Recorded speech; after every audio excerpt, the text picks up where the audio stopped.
Rachel Blaney to end.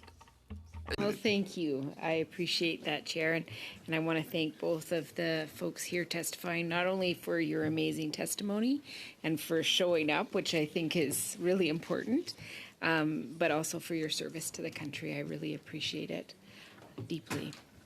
So I'm going to come to you first, Ms. Rigadel, and a couple of things. I am going to lean on your expertise a little bit because I want to make sure it's here.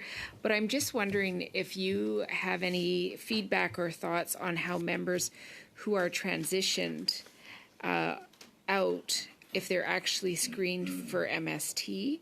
And if they aren't, could you just tell us a little bit about this? Because it does worry me, because I've actually heard a few times some CAF members talk about military sexual trauma as a woman's issue, and it is not just a woman's issue, and that concerns me because it does bring up that stigmatization. Absolutely. So when people are leaving, it's a good time to maybe feel safer to disclose things, and I'm just wondering if there's any process that happens during that time that you're aware of. It is entirely the responsibility of the member to self-identify if they are a survivor of MST and require support.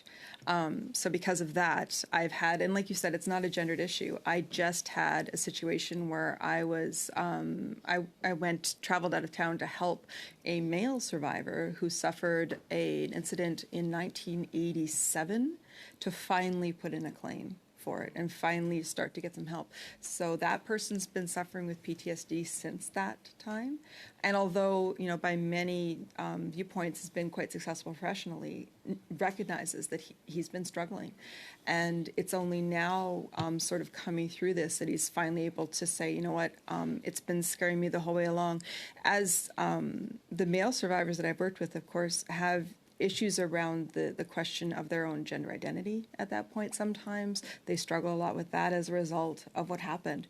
So there's a lot of sort of other pieces that come into play, and especially when you're talking about kind of the quote-unquote old guard and the sort of biases and everything else that existed back then, it's very, very difficult for them to come forward. And when you talk about sort of the support for homeless people, a lot of those are built around the male population. But when you talk about support for people that have suffered sexual trauma, by and large, the support is built around the female victim, because as we know, it's often biased that way when there's a lot of men out there that are suffering in silence, and people who identify as male that are suffering in silence and don't know where to turn.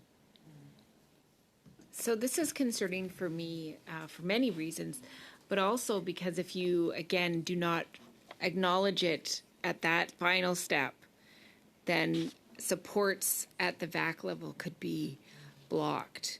So I'm just wondering if you could give us any suggestions about how does the transitioning process, how can it be a safer process for people to come forward so that that can get captured, so that they get the supports that they need, right, regardless of where they are in their position. I think making it a routine to make sure that the case workers at transition have training on how to provide the support so that they're open to it.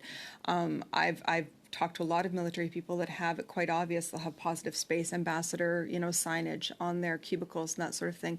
It's not difficult to do that sort of thing and have that be very open to the fact that, yes, you've had this training and you're kind of available and ready to listen.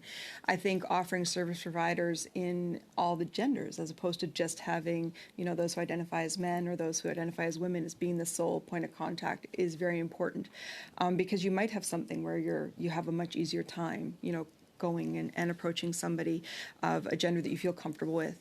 I think that there's a couple of things like that we can do to make things a lot easier for people to come forward. A lot of it is just educating that it is okay to come forward, that it won't cost you everything. For this particular survivor that I'm using as my sort of story point, for him it was a very uphill battle to reassure him that people didn't have to know, that this wasn't going to be something that people were going to find out about and you know, abuse or anything like that, that the chain of command doesn't have access to the files at VAC.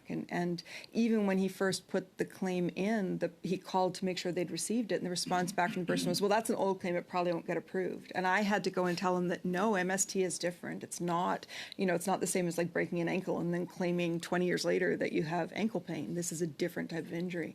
So even so much as making sure the people that are answering the phone aren't saying things like that, that can be discouraging. Yeah, that's very concerning. What a horrible thing to happen. So you also talked about your reality, and I am concerned because we know we're having a hard time attracting people to the service, and reservist is another pathway.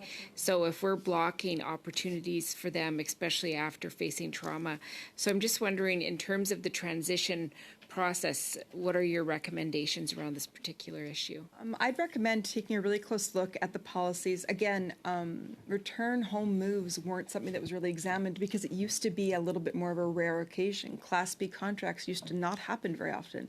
They've become a lot more commonplace, especially if you're talking about moving to the NCR. Very common that reservists will get moved here to take over positions, to sort of backfill for active duty people that are on deployment. So enabling them to be able to, apply for an extension on that benefit based on need. Obviously you can't necessarily throw the doors open, but when somebody has a diagnosed service-related injury, that should be a fairly easy, call to make. I was surprised myself to find out that the policy didn't allow for it, so hopefully we can figure it out.